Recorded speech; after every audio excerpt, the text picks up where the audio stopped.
Hi, boys and girls. It's the Garden Grandma back again. You remember the last time we talked, we said that God had made the beautiful earth. He'd made the sun and the sky.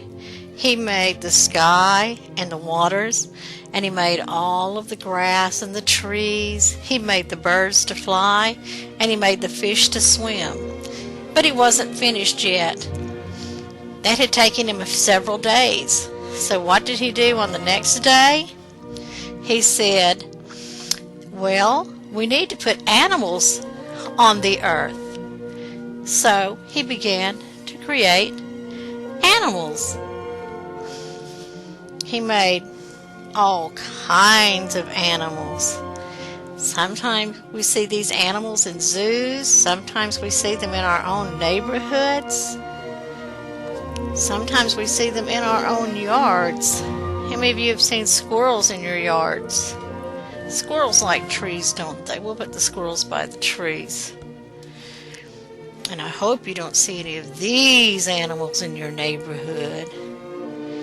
But that's a big, let's put her down here. That's a big mama bear and her baby bear with her. And God looked at all the animals He made and He was very happy. But He wasn't finished yet.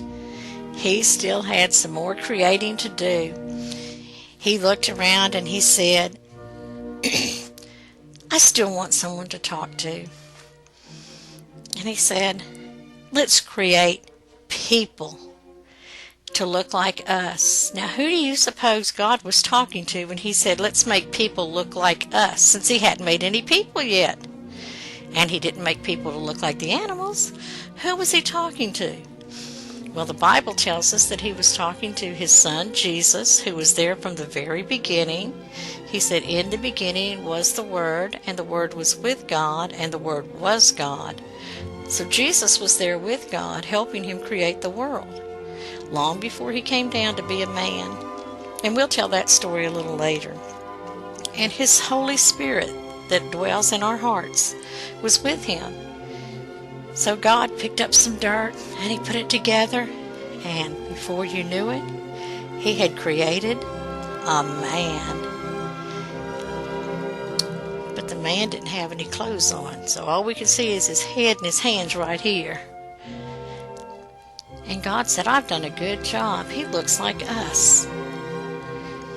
And He told the man, I've created all of this garden for you and this entire world.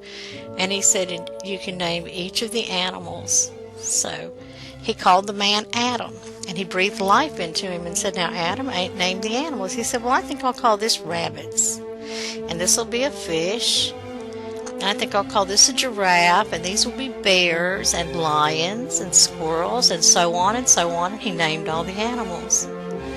But Adam looked around at all the animals and noticed that they all had someone that looked like them. But he was all alone. All of the birds, all of the fish, all of the animals had someone like them, but Adam was all alone. So God made Adam fall asleep. And while he was asleep, He took a rib out of Adam's side. And He took some more dirt, and He mixed it with Adam's rib, and He made a beautiful woman. And Adam was very happy, and he said, I will call her Eve, because she's the mother of all of creation. And God said, you are to live in this garden and to care for it and to take care of all of the animals and take care of all this earth that I gave you. And I want you to be happy and have children of your own. So every day, when it was evening time, in the cool of the evening, as the sun was setting, God would come and speak with Adam and Eve and talk to them in the garden before the sun set. And that was the end of day number 6.